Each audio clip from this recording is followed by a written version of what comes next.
Hey guys, welcome back to Ultimate S&S. So today we're going to go out, we're going to look at our chickens, we're going to feed them some snacks that we have. Just some salad snacks, garden snacks and stuff like that. So what's in this mix is just basically cucumber peels. We got a few apple cores. Remove the seeds out of those. You do not want those going into your chicken because they do contain arsenic and you can harm your flock. So make sure you remove apple seeds from the cores. And then also we like to put a lot of okra scraps and just different stuff like that. So here's our chickens. So on top of the garden scraps that we give our chickens, one thing I also like to do is I let these weeds grow up a little bit. These are edible weeds for the chickens, and I just come out and I just pick them and place them in the coop. They kick them around. It makes good bedding for the ground, helps absorb some of that mud as it dries out, but they eat the seeds and stuff off of it, and that really saves on feed. So you notice there's a lot of carrots, there's a little bit of apple and some stuff like that, some cucumber and stuff in that mix. And that really is just putting that in there. That's going to help cut back on the feed a little bit. But more importantly, it's putting really good vitamins into your eggs. So the stuff that you buy in the store, if you've ever had fresh chicken eggs, you're going to notice you can taste almost a refrigerator or a freezer burn type of a flavor inside the eggs you buy at the store. They're going to be a pale yellow rather than that dark orange color that you want, showing that it has good vitamins and stuff. So if you feed your chickens healthy food, they're going to in turn make sure that you are healthy as well with the eggs that they lay, plus the meat that you get from your chickens when you harvest. Looking around at the stores just yesterday, man, I went out, was pricing chicken eggs, and we eat typically about 4 eggs. That's between my dad and myself, and that's per day. And then sometimes we'll eat more than that, but that's on a low average, about 4 per day. And we eat that for breakfast, then we make the quail eggs during the rest of the day if we're making chicken sandwiches or egg sandwiches and stuff like that. But when you're looking at the prices and stuff in the stores, you're coming out to about, it's $22 a month to feed those 5 hens and that rooster that's over in the other pen. And you can breed those guys together and continue to have meat supply and even more eggs if you need it. But I don't really need to have more. I like to have 3 to 4 eggs per day coming off of those chickens. So to do that, I have 5 hens that lay. When my large hen lays, it's always double yolkers to real large, extra large eggs. So that's pretty nice. But when I looked at the prices of eggs, man, I'm actually saving about $15 a month just by buying feed. Okay, so you're looking at about $20 to $22 for feed, depending on your area. That is 2 40-pound bags at Walmart, and that keeps them laying. It's got the calcium for layers and stuff like that. We put that in with the hens, and they are just doing fantastic on it. That keeps the eggs laying out, and we're not having to worry about paying those absorbent prices on eggs right now. Also, when it comes to chicken products, we've had some of our subscribers talk about the texture and even the flavor of some of the meat that they're buying in the store. Now that is partially, from what I've done in the research, has to do with the vaccination stuff that they're doing to chickens because of H5N1 is actually changing the flavor and the texture of the meat. So one of the great things about the flock out here is I can monitor what's coming around the area, keep it covered up, and I don't have to worry about that bird flu situation taking out my flock, and I'm not having to worry about what kind of vaccination stuff's in my meat or transferring into my eggs either, for that matter. So that's some really good things to think about as well. We typically out here have been butchering about a chicken a month there for a while. We have now got to our main layers and a rooster. So one of the things I'm going to do is move that rooster in here in another week or two and just have it so he's in there breeding with them. And while he's breeding them, we'll give that about a week or so to really take into effect. And then we're going to start hatching some eggs and raising some more chicks out here. That way we continue with our process. And I don't want to raise too many at one time, but you can keep them going so they're not dealing with a situation with an old tough hen or an old tough rooster or something. You're getting nice fresh young chickens that are not going to be too tough on the dinner table. So when you look at the prices of everything that's happening right now with your vegetables and stuff, I think it's important that you put in gardens. Inflation, you can call it inflation, supply and demand. There's less supply, more demand. People are starting to try to eat healthier, I believe, here in the last year or so.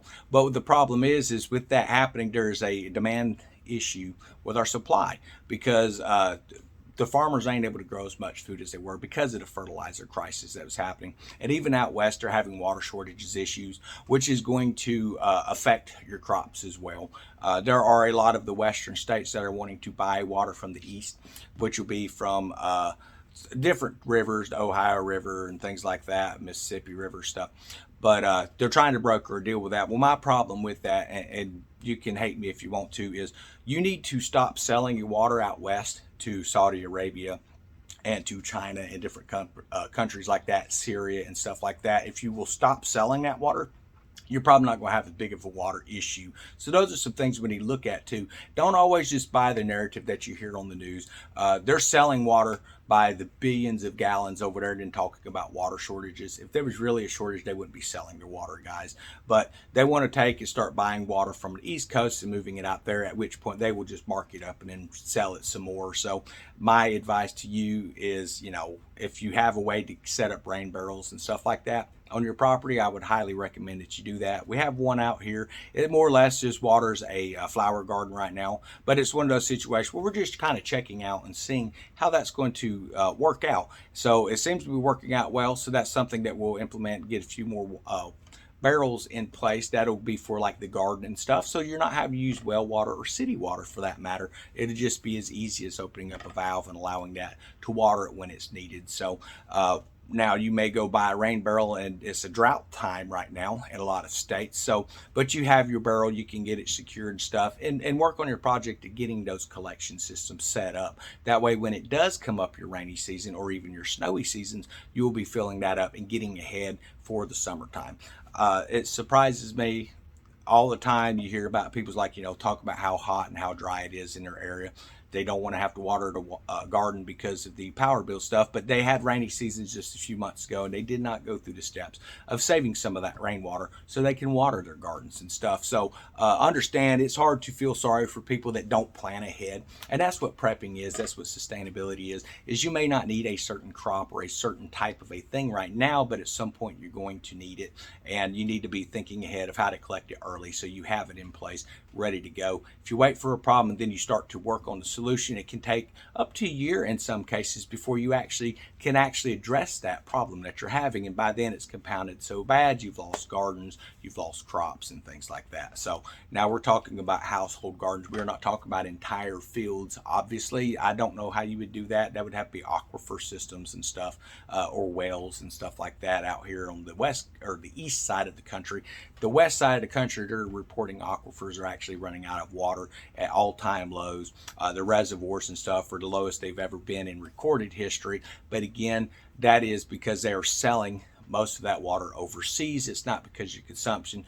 They're going to make the money. You're going to foot whatever the repercussion of that is. Understand, the ones at the top making money, they're not the ones suffering. It's going to be us that's suffering. So my advice to you, get as much food as you can right now. There's a lot of different types of avenues you can go with that. You can go to stores and you can buy canned foods. There's a lot of great products out there, and you can find stuff at like Walmart that has long-term storage and stuff like that on foods as well. What they call like MRE type styles. You can buy those online. To have some that'll keep for like 20 to 25 years. So that's some of the things that I've been kind of stocking a little bit of that up. But the problem with that is the pricing of it has gone up because a lot of preppers are wanting to start setting that stuff back. So I look at more of the canned goods. You can buy, cans between, $1.50 now that were originally costing between 50 and 87 cents. So we're seeing the price go up on that. We're seeing the price of our fuel go up. The diesel prices is what you really got to watch. When those continue to go up, that is what's going to be affecting the farmers in your community and the farmers around the world, because they use equipment that runs on diesel fuel 90% of the time. They do have gasoline engines and stuff on some of the equipment, but most of it is diesel fuel. And when you start seeing those prices go up, expect your food cost is going to go up too. It's just always, every video we make, guys, we end up with responses of, well, we got plenty of food here, so okay. But what are your prices doing? Okay, the prices are going up, or they come out and they do what they call zoning, which is, well, they face the shelf, or they move everything to the front. And it looks like full shelves, but after you pull a couple cans off, you'll see that the entire shelf is empty behind. The shelves that are looking full are actually empty because they've shortened the shelves. They went from a 6 or 8 foot shelf down to a 4 foot shelf, so the cans are in a little bit more of a compressed area, so it looks like there's more availability there. But when you actually start walking around like midday, if you come out, or even toward the evening, those shelves are looking very bare until the next truck comes in.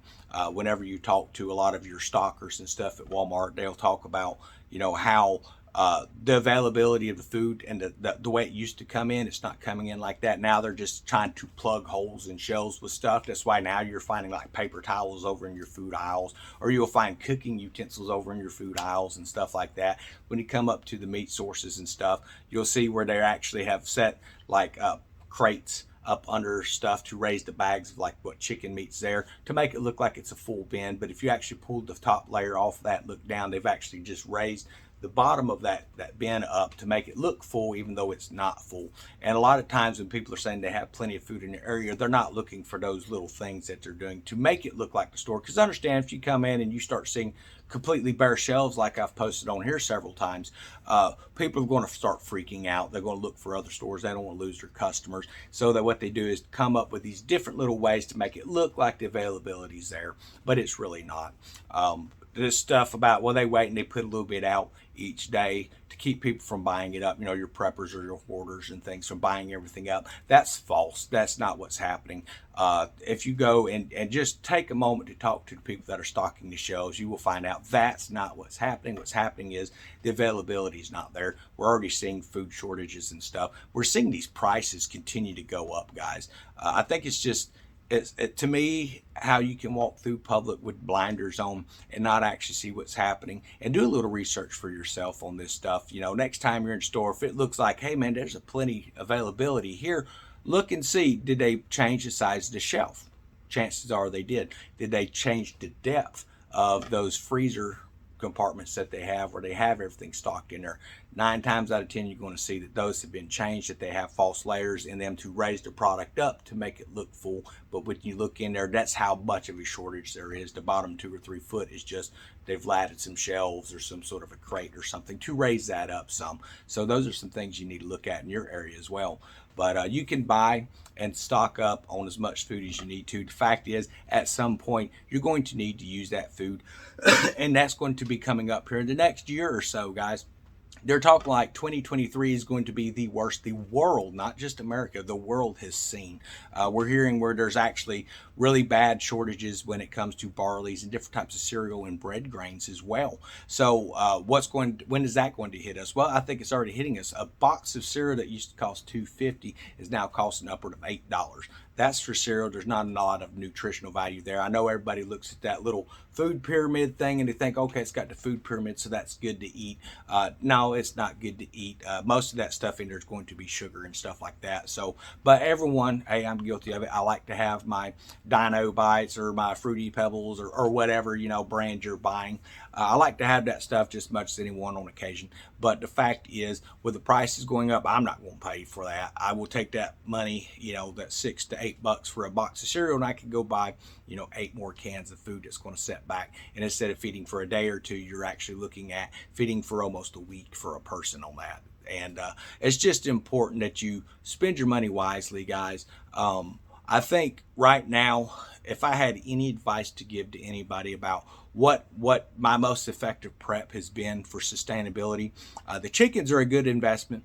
The quail, I really like doing quail. There's not as much meat on them as there's chicken, but the turnaround on quail, that would be the way that I would really recommend going for your meat sources.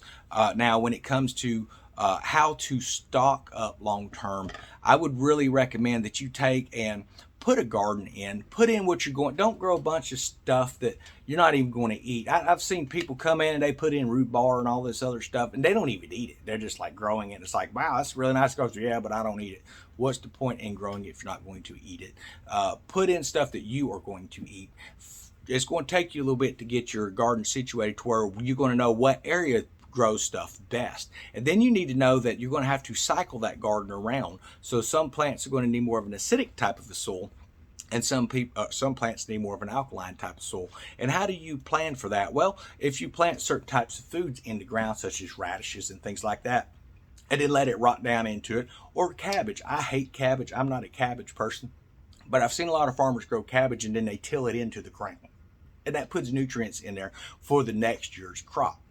So you have to be looking at that, especially come fall. You could plant certain types of cool weather crops, and a lot of those people, they'll plant them, they'll harvest some, but they'll turn it into the soil and they're growing it more or less to build the soil back up for the next year. So look at your crops that you're wanting to grow and learn a rotation program on that, so that you're constantly getting what crops you want, then you're putting nutrients back into the soil. And then every time that you do that, you're going to actually end up really boosting your crops the next year as they come in. So, and you're not going to have to use as much fertilizers as well when you start figuring things like that. Now, that's one of the things I say again on the quail, man. It's cut back on the need to buy fertilizers. It's cut back on needing eggs. It's been a blessing having these chickens. I enjoy it. The quail are quite a bit cheaper. You're looking at being able to keep a lot more quail and have technically a lot more eggs. They're smaller, but you're going to end up with more egg by weight than you will with chickens if you use quail, because they do lay absolutely daily on those. My chickens, some of those, the brown leghorn, she's just now coming into laying. We get a medium-sized white egg right now. My black astrolorps, they're starting to lay a larger egg now, which is nice, and they lay every day. But when it comes to Brahma hens and stuff, they lay about every 2 to 3 days, but you have a really large egg. So if you're going to do Brahmas, you're going to need quite a few Brahmas to be able to get an egg a day. And then you're going to have quite a bit more feed, because those chickens, mine is not finished growing. She will be quite a bit bigger. They say they can get upward of 3 foot tall. Big bird with a lot of meat, but it takes a while to get them to that compared to other chickens. Now, compared to quail, within 8 weeks, their butcher weight. With chickens, you're looking at more upward around 8 months before they really hit a good butcher weight that makes it justifiable to butcher them out. And I wouldn't really recommend, just based off what I've been reading, doing roosters past 7 to 8 weeks. So old Hank that we took out the other day, he was about 8 months old. And he was, like I say, he was right at, if he'd went another month or two, he probably would have been really tough. But that 7 to 8 month period, that really seems to be the cutoff for just getting your roosters up to weight to butcher. And you need to check your areas, because there's a lot of areas that don't allow you to have roosters, guys. But anyway, I'm going to leave you with that thought. Get your food now. Get stocked up on supplies. We're talking medical supplies, fire starting supplies, whatever it is you think you're going to need. You need to be getting that stuff stocked up. It's usually a one-time type purchase with some of this stuff, guys. You can buy, your antibiotics, or Bactrin, iodine, stuff like that. When you get it set up, check the expiration dates, make a mental note, put a note inside your calendar so that you know when it's getting close to expiring. That way you can donate that stuff somewhere else and get you another supply in, and it usually lasts a few years. When it comes to aspirins and stuff like that, you really got to watch that expiration date and how you store it, because the chemical changes can change the type of medicine that it is. And that's true of most of your types of pills and stuff, painkillers, cold medicines and stuff. So something to be mindful of as well. Everyone have a wonderful day.